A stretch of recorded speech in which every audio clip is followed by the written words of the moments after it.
Welcome back to Mini-Modelog. So this is my Warhammer Fest reaction video. It's a Tuesday night, so normally I film at the weekend and basically this is the first opportunity I've had to do this. So it's 9 o'clock and I'm a little bit tired, so hopefully I'll get through everything and remember things, but I've popped a load on my laptop that's just in front of me here, so I'll go through all of that. But this is my Warhammer Fest reaction video.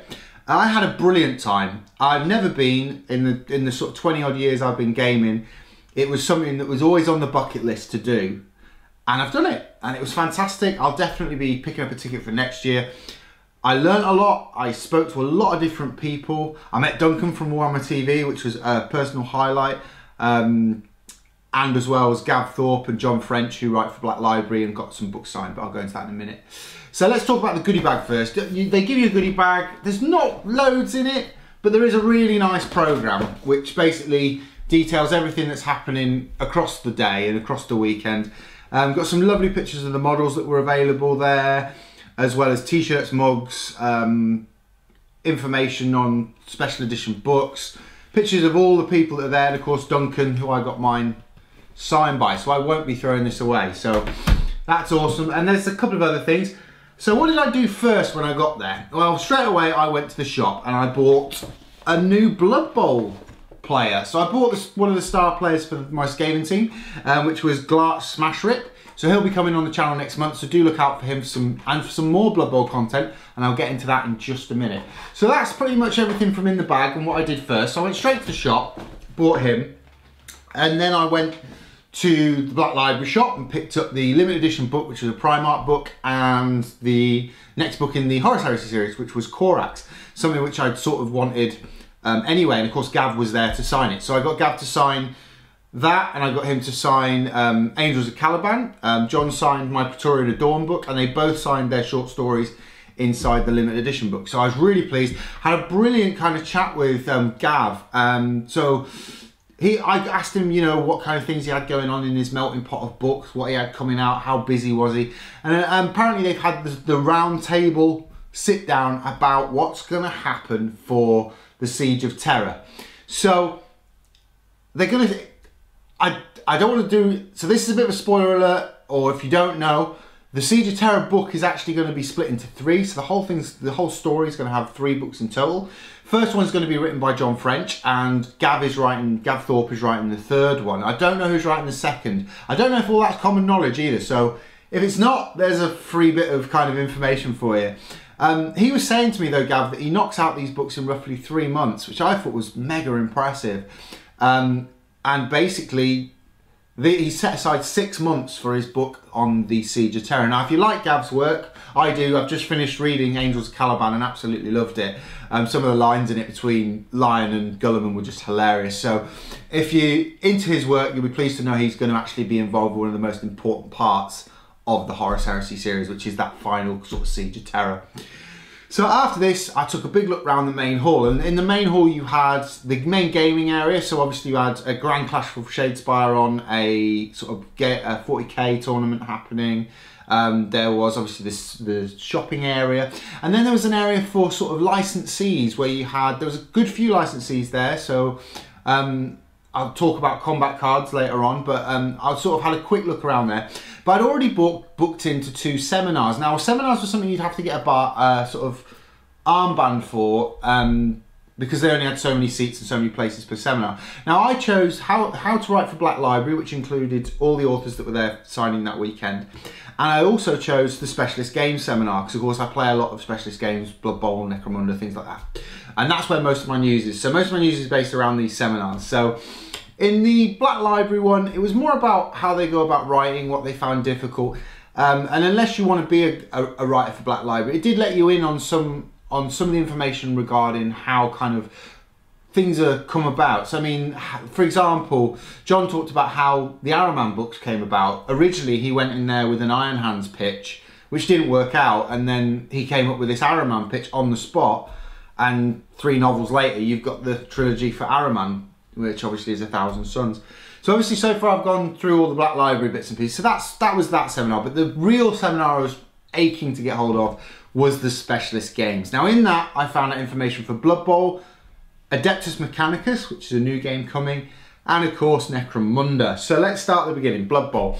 I had a little bit of yay moment. Now, obviously, I bought the Skaven team, the unboxing for that up there. But I also was told there's a couple of other teams I've been waiting on. Dark Elves being one, Wood Elves being another. And obviously, we had the Elf Union team, so I wasn't sure if they were going to do any of those teams.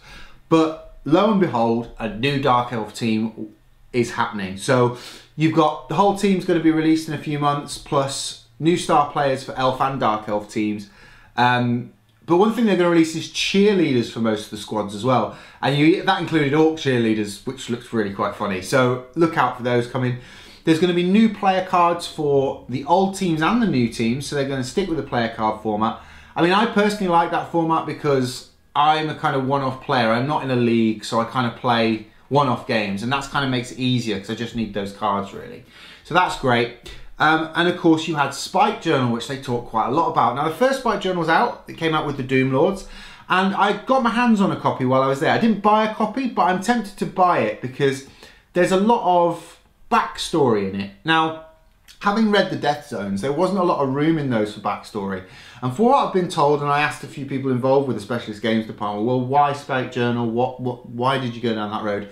And they wanted to make something which was kind of in the universe of Blood Bowl, while at the same time being outside the universe of Blood Bowl. So I kind of talked to someone about it and they said, well, at the moment, obviously you've got Spike Journal 1, which is for the Doom Lords, which obviously have rules for special characters in the Doom Lords. And straight away I picked up on the fact that there's about 6 or 7 special characters in this book. And I quizzed him and said, well, Skaven have only got 3. How come Chaos will get... He said, well, eventually all players will all teams will have 10-star players. And I was like, wow, that's amazing. Does that include models? And he said, quite possibly. So Spike Journal is going to develop as new teams come out. The second Spike Journal is Dark Elves, so that's going to come with the Dark Elf team soon.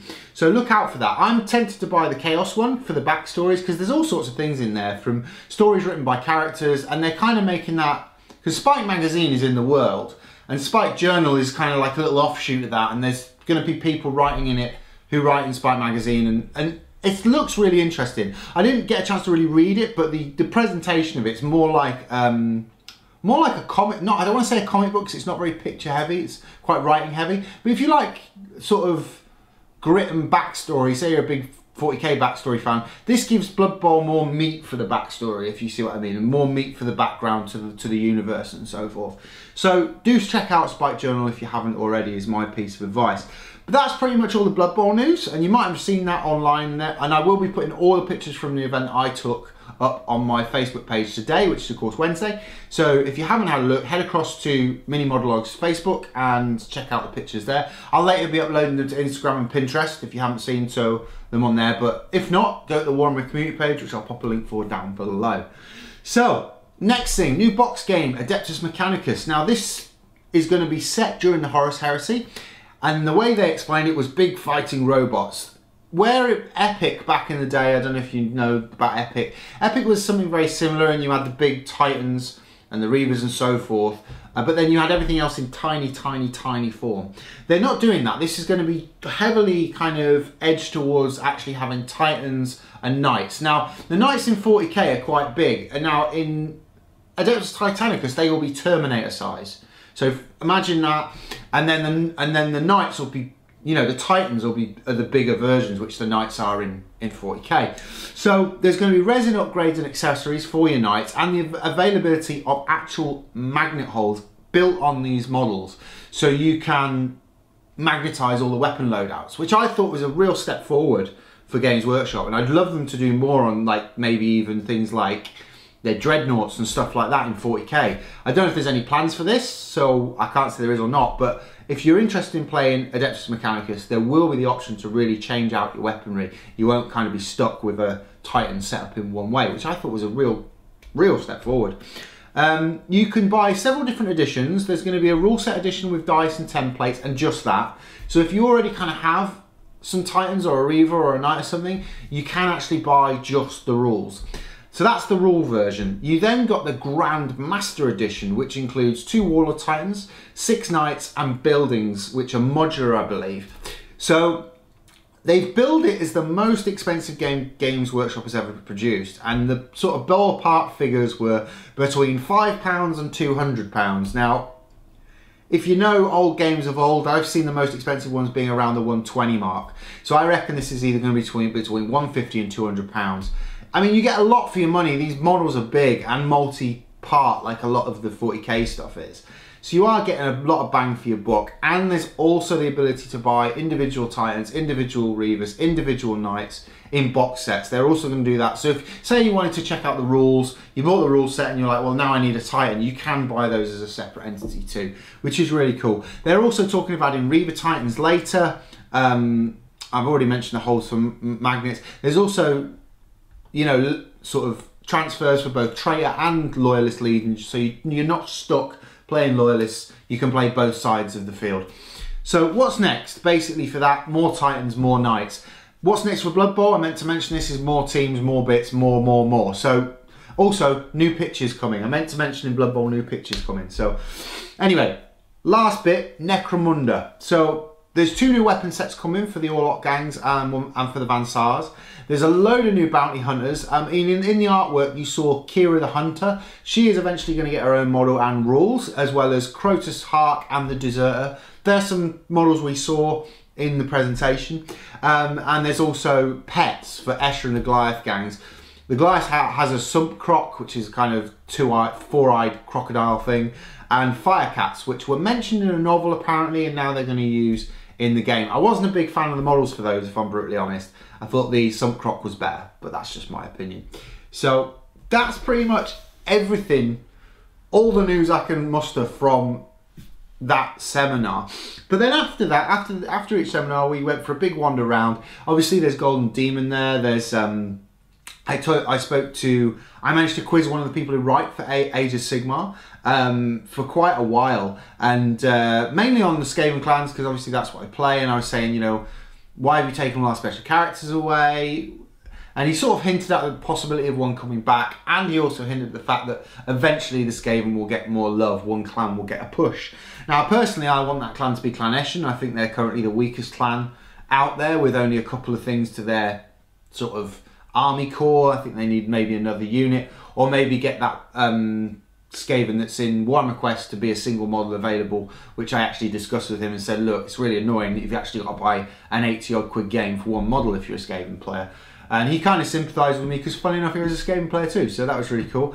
I spoke to another person who worked for Heavy Metal, and she showed me some painting techniques and said, you know, talked about the new Nighthaunt, which I haven't actually talked about any iOS yet. So let's get on to Age of Sigmar.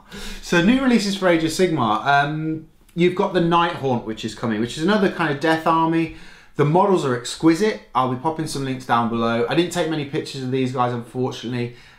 It partly doesn't interest me, and time was pressing at the time when I was there. So, you know, Nighthaunt was unreal. But also, you Sigmarines, as people like to call them, the Stormcast Eternals are finally getting artillery and wizards. Now, having played against Stormcasts on a regular basis, it's something they've needed for a while, in my opinion. I think this is great that they're finally getting it, but I think I'm going to have to rethink my strategy against my normal person I face off against, unfortunately. Although, he's got to wait a couple of months for those to come out. So that sort of covers that. Now, lastly, I want to talk about the areas which were devoted to licensees. Now, I got talking to a couple of different licensees and asked them how well Games Workshop do support them. And all of them gave raving reviews about how Games Workshop really are interested in how they're represented and how their products are represented. There was one in particular that really struck me, and this was because it harked back to the early days of me getting into Games Workshop, and that was combat cards. Now, for any of you really old players, you'll remember them from back in the 80s. It made me immediately think I've got them somewhere in my loft and I'll be digging them out. But there's going to be a computerized version of combat cards which is going to come. Do check out www.combatcards.com. It's going to be a more computerized version of the original game, but you'll be able to upgrade the cards, and there's a couple of other things. And I got talking to the guys involved, and they were saying that, you know, they won the license and then had to get the combat cards back, which was quite a difficult thing to do. So there was that. There was Warhammer Art, which of course is a licensee, and that they produce versions of the artwork on large canvas. I almost spent a fortune, wanted to spend a fortune on that, but kind of stepped away. Didn't have the money left, unfortunately. And there's also the new, which is on the back of the of the bag, which is Warhammer Age of Sigmar Champions. Now this is a new competitive card game. Now I stood around a little where this stand was and kind of watched it, and it reminded me of Magic the Gathering, and I, being an ex-Magic, bitter Magic player should I say, I asked him a million questions about it. The cool thing with this is the cards can be used in AI, and the fact that you can use an app to make them come alive and use artificial kind of computer technology to make them real people. The game looks interesting. If you want to check it out, go to www.warhammerchampions.com. And again, this is a licensed game from Games Workshop to Play Fusion. So it's powered by Play Fusion. So do go check that out if you're interested in card games, not miniature games. And I also saw a couple of other things. Like I say, everything I took photos of will be on the Facebook page. What I'm also going to do at the bottom, in the bottom of the video, is just put different times for different things, and I'll explain in the description if you want to know certain bits of news, because I know this video is going to be quite long. So, but I think that's everything. Do check out everything I've said on the Warhammer community webpage. Next week I've got Margores Fiends, both the unboxing and putting together Margore, and I've already started painting those guys as well.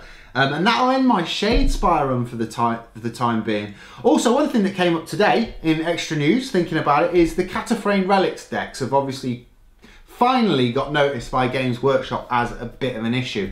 Now, anyone who doesn't know about this is the Cataphrane Relics deck is basically a deck that contains all the relics. You load them up on one player and you pretty much win the game. It's a I haven't played against it, but from what I've read and looked around on Facebook and so forth and people's comments on it, it's a very uninteractive deck. It's not very interactive playing against. Now Games Workshop have attempted to do something about this with a kind of FAQ on it, which is making the relics more expensive to pay for. So now rather than being one glory to attach them, you need two. So let me know if you've tried that out and how it's worked out. I mean, I've not even played the relics deck. I mean, I don't play competitively, I play for fun with a friend, and we tend to like take a look at what new Get Around Clash decks are out, we put them together. We haven't really touched on the relic deck, but I'm going to give it a go. I'm going to see what it's like and see if it's as uninteractive as people say, and then I'll give you guys a feedback video on that sometime in the near future. But good on Games Workshop for actually getting in there early and saying, right, we've spotted a problem, here's a temporary try solution without changing any cards. So I quite like that, because it means we're not buying new cards already for those versions, and people will trial it. They've asked the community to trial it, asked people to give it a go. Let me know if you've tried it in your games in the comments down below, and let me know how that's worked out, because I'll be really interested to know. And I'm also interested to know where Shadespire is going. So I think that's pretty much everything kind of covered for now. I hope you enjoyed the video. If you like the video, hit the like button. If you want to see more, hit the subscribe button. Like I said, there's other links to other bits and pieces that's probably popping up, as well as my subscribe button anyway. And I'll see you next time.